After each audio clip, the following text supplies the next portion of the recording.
Hey guys, okay, so we've gone out, we bought our glasses, we bought our faves, and now you're back home and you don't want to open up every bottle or you want to store it, or you want to do what the sports people do, with a signed t-shirt, they pack it away, leave it away 10, 15 years later, sell it for more.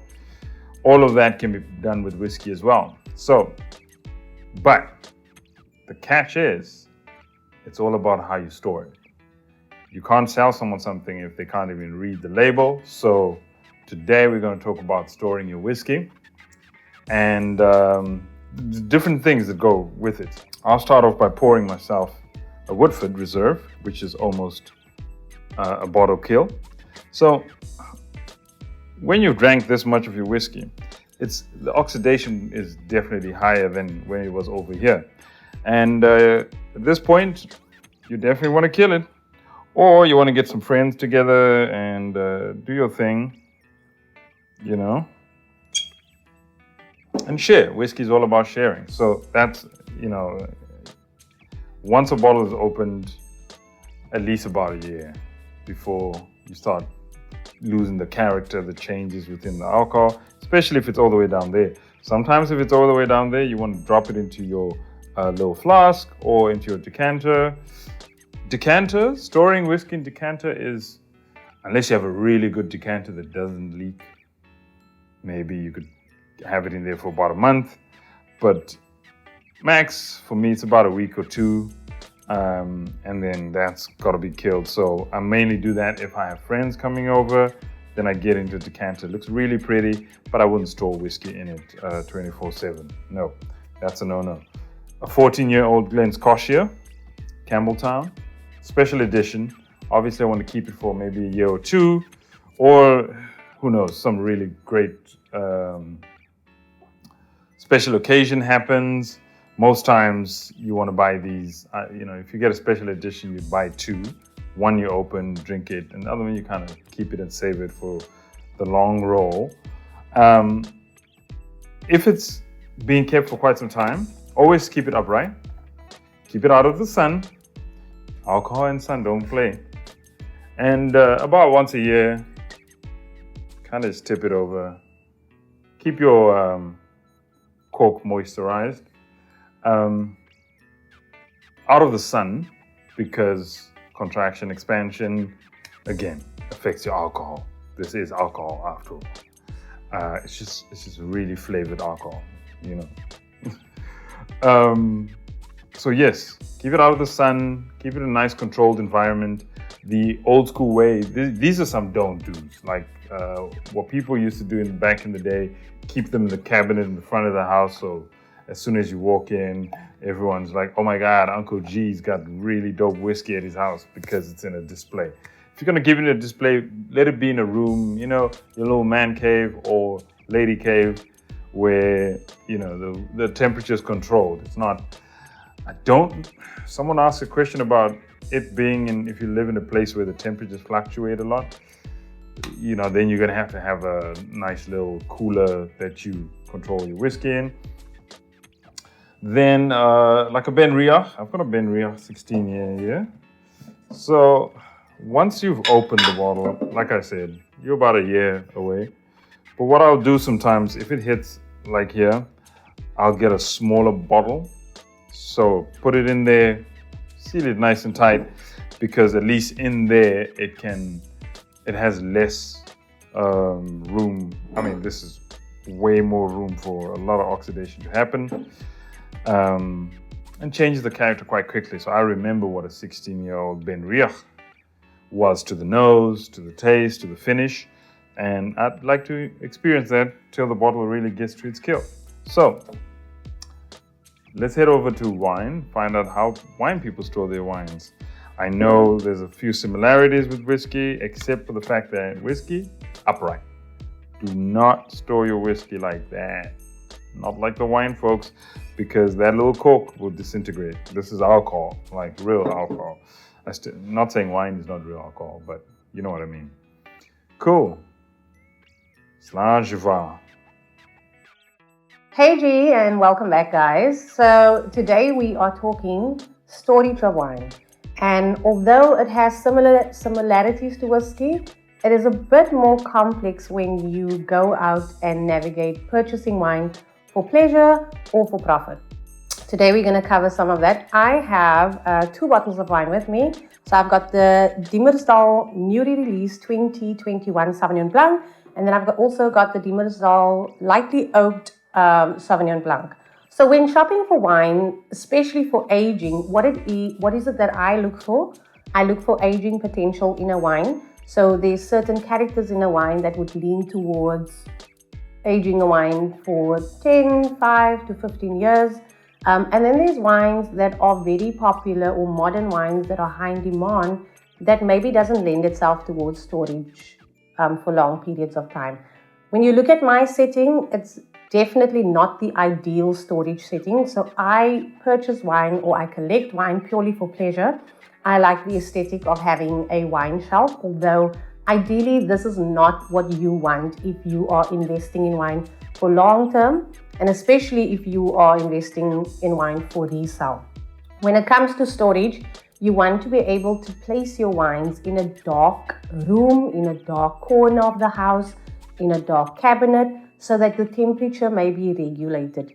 You also want to move the wine away from direct sunlight, hence the reason for the dark room. You do want to keep it away from vibrations and places where the temperature may vary. I know this is a popular tradition, but I myself has fallen victim to this, and so many of us continue to do this. Storing wine in your kitchen cabinets, right at the top with all your glassware and your plates and whatever. It's like the biggest no-no ever. It looks gorgeous. And I would recommend that if you're a fast drinker like myself, you can easily stock up that shelf with empty bottles, but do not store your wine on there. The reason for that is when you cook or when you are busy in the kitchen, the temperature varies. So it goes from hot to cold, and that affects the wine, which you really don't want because it will influence the storage of the wine. You want to keep the temperature between, some will say 11 degrees. Well, you can push it from between 15 and 20 degrees Celsius. You want to keep that temperature when it comes to storage. You don't want any vibration. So if you're a baker, a steak chopper, a grinder, do not store your wines close to where that is happening, because even vibration influences the storage of the wine. When it comes to storage, you'll see that all the bottles are on its side. I will occasionally come in and tilt it, but in order to keep the cork moist, which you want, you place the bottles on its side so that when you try to open it, whether it be 5 or 10 years from now, you don't have that cork disintegrating or losing the cork when you try to decant the wine. So storage, it has to lay on its side as well. There was another thing. Oh, you were chatting about whiskey earlier, and the similarities or the non-similarities is that wine further develops in the bottle. So the 2021 Dimmersdal Sauvignon Blanc, I would not ideally store this wine or purchase it for storage. I would, however, purchase this one, the Journal, because it has some wood in it and it would further develop in the glass. So if I plan to keep this Sauvignon Blanc for another 5 years, what would happen is the flavors would further develop in the bottle. You will no longer have the primary flavors, but you'll have like a more intense secondary flavors. So you might get, if you used to get peaches or you got all those tropical flavors, you might get a fruit salad later on or a caramelized fruit. So the secondary or the tertiary flavors will then appear, which wasn't prominent on the first at the first time. So I normally, when I purchase for storage or purchase for investing, I will purchase a case of wines and I'll drink it over a period of the 6 years, or it normally ends in 3.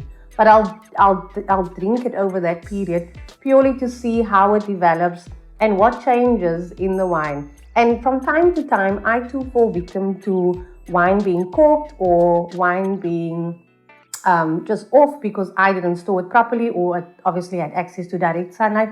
So you do have those losses, but there are so many alternatives to storing. If you don't have proper storage facilities in your house, there are numerous companies where you can purchase directly from the seller and they'll store it for you as well at the cost. So that's always an option when you think about investing for profit. So you want to sell it in 2-3 years time, you must make sure that it's stored correctly. You have so many people that try to purchase wine and then they store it incorrectly. 2 months down the line, they have a visitor, and the wine that you tasted 2 months ago that was aromatic and was just so beautiful on the nose, all of a sudden smells like a wet mop or somebody that just bought fish and chips.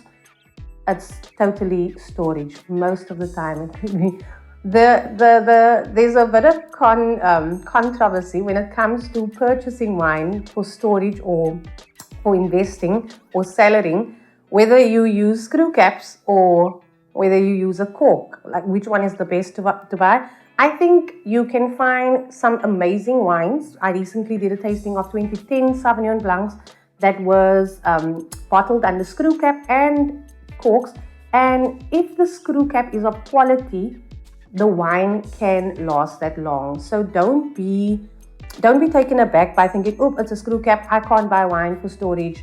So invest in it and see how it develops over time. I think it's so much fun to try a wine in 2021 or 2020 and see how it develops 3 years from now, 4 years from now, because the wine has a story to tell whenever you open it. There's different nuances that come from the wine each time you open it over a period of time. Whether it's cork or screw cap, you can be assured that when South African winemakers produce wines, they put quality in place. I think our regulations are so stringent that we don't have a choice in making sure that the product, when it leaves, is of quality. What you should be worried about is where you store the wine, because if anything is wrong with it, it probably has to do with storage, or the wine might just not be a good wine.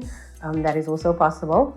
I think many farms, especially when you buy a case of wine and you find that one of the corks are problematic or the screw caps are problematic, they are very open to either replace the wine with you or give you something of a later vintage. So you need to be open and transparent and also bring it to their attention, because they might not be aware of this problem. I think I had an issue with a cork where it started leaking, and when I told the brand, they were more than willing to replace it. So you'll find those small issues, but it's really nothing that you should be too concerned about. Like I said, quality is of the utmost importance when it comes to South African wines.